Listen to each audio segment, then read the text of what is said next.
réchauffe ces ramures avec quelques superpositions colorées. À la base, nous avons de très jolies silhouettes ombrées. J'espère que vous pouvez observer l'importance des premiers lavis de fond. D'une certaine façon, le tableau est presque achevé à ce stade, et le reste n'est que superposition, mise en valeur, ajustement des formes, mais veillez à ce que vos ombres soient transparentes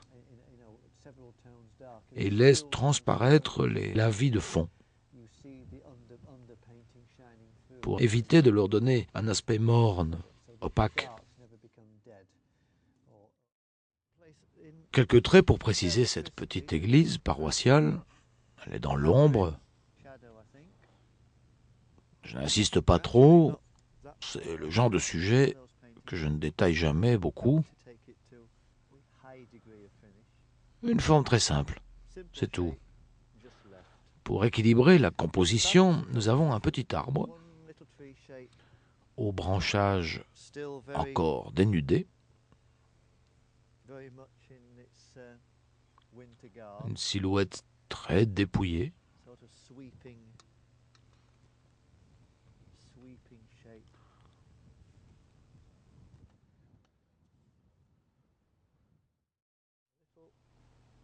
Un lampadaire qui monte ainsi. Vous devez tracer ce genre de trait avec résolution. Je vais peindre un personnage ou deux pour créer de la vie et aussi pour définir les dimensions générales du tableau. Habituellement, j'esquisse ces personnages très simplement. Ils sont souvent le fruit de l'imagination. Je vais achever cela avec un lavis, un mélange de cobalt, de céruléum et de violet de cobalt. Voyons comment cela va unifier le tout pour une bonne provision de couleurs.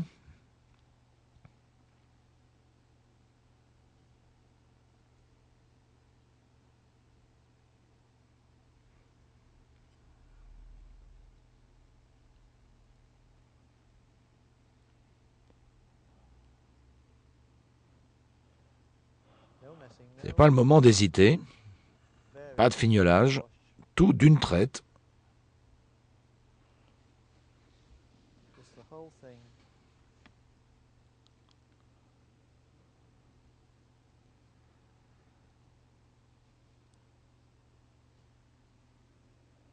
Eh bien, cela me semble très réussi.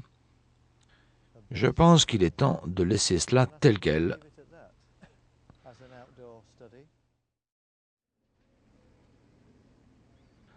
L'avantage de la gomme à masquer est qu'on peut peindre par-dessus sans s'inquiéter des formes à réserver. J'utilise cette technique dans mes paysages pour les arbres, par exemple. Et je trouve que ça convient aussi très bien pour les sujets architecturaux.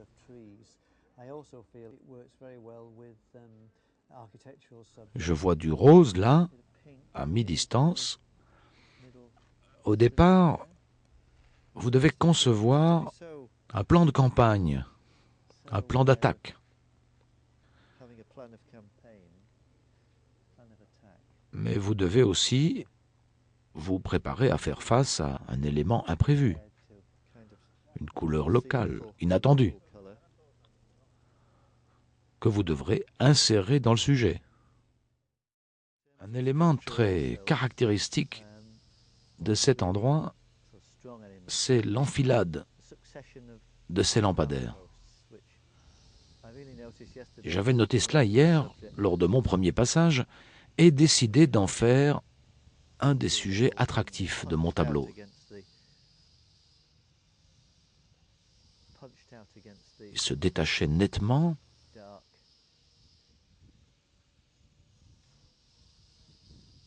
sur les pignons sombres des maisons.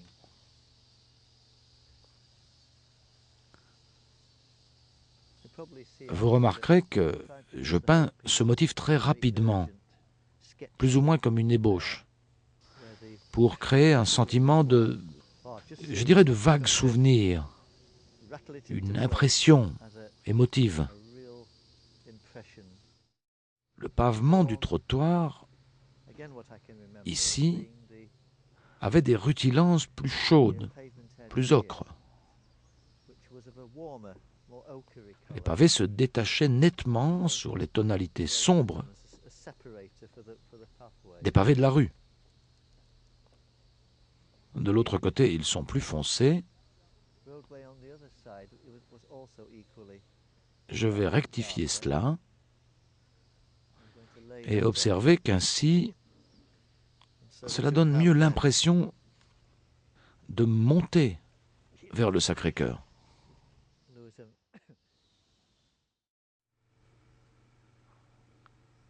En ce moment, j'esquisse ces petits personnages.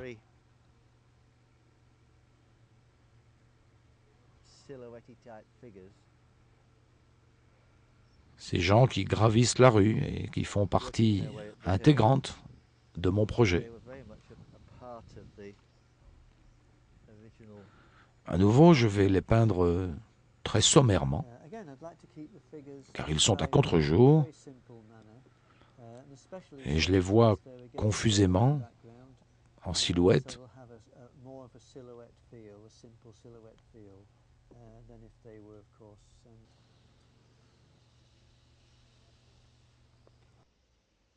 Le plus souvent, il est préférable de ne pas trop préciser les pieds d'un personnage. Je crois que c'était une bonne idée d'inclure ces motos dans ma composition. C'est amusant à peindre. Et puis, ça améliore aussi l'atmosphère de l'endroit où nous sommes. Elle se stationne n'importe où, sur la rue, dans le moindre espace disponible. Voilà une bâche, je suppose.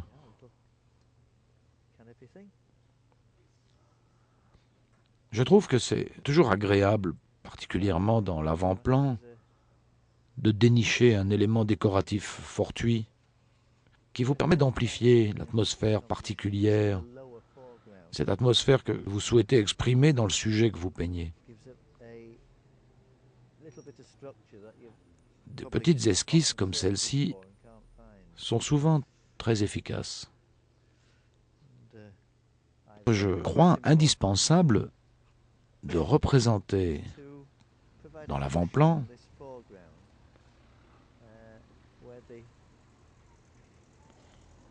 la mosaïque des pavements de la rue.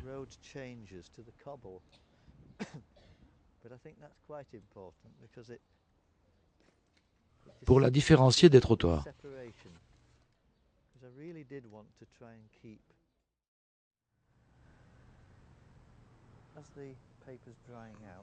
Le papier sèche graduellement et mes touches sont de plus en plus précises.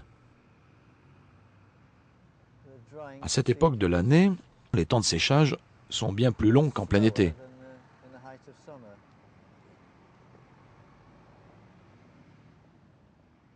Et c'est un processus qui, en aquarelle, doit être bien surveillé, avec la plus grande attention.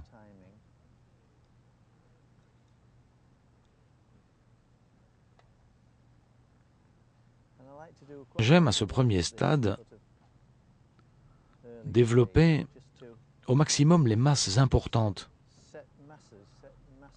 disposer les éléments principaux.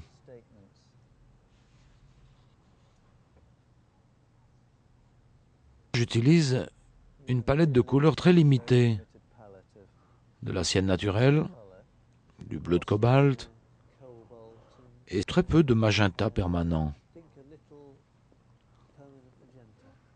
Bien entendu, je ne m'occupe pas des détails à ce stade-ci.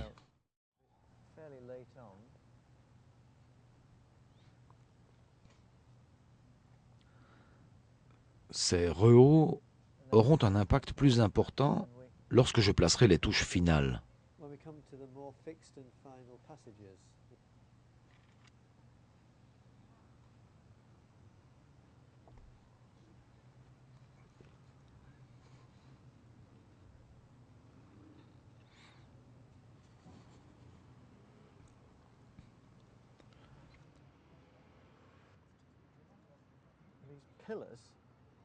Ces colonnades doivent être peintes avec assurance.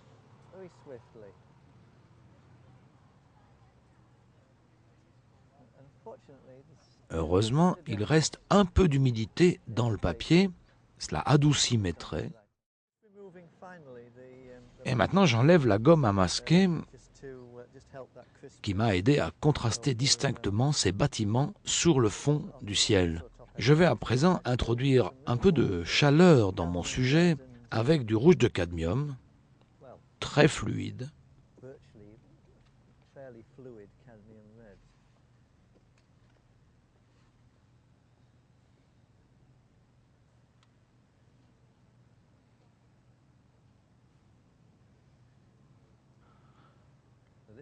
Quelques touches pour les bus.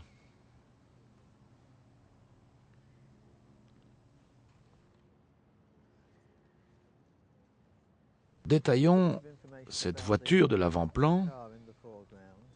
Celle qui s'y trouvait au départ a disparu.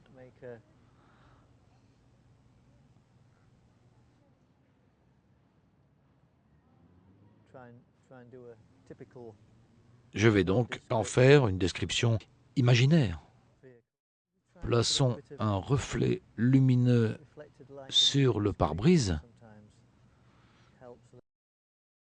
C'est un petit plus efficace. Avec un mélange de sienne naturelle et de violet de cobalt,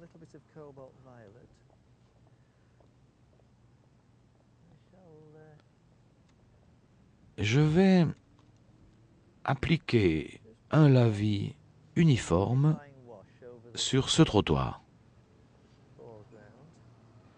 Le papier est bien sec à présent. De l'autre côté, le sol est plus rosâtre.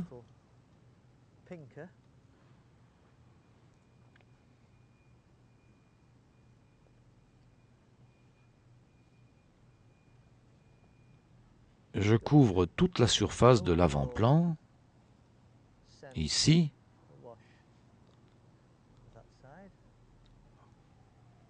pour compléter mon tableau.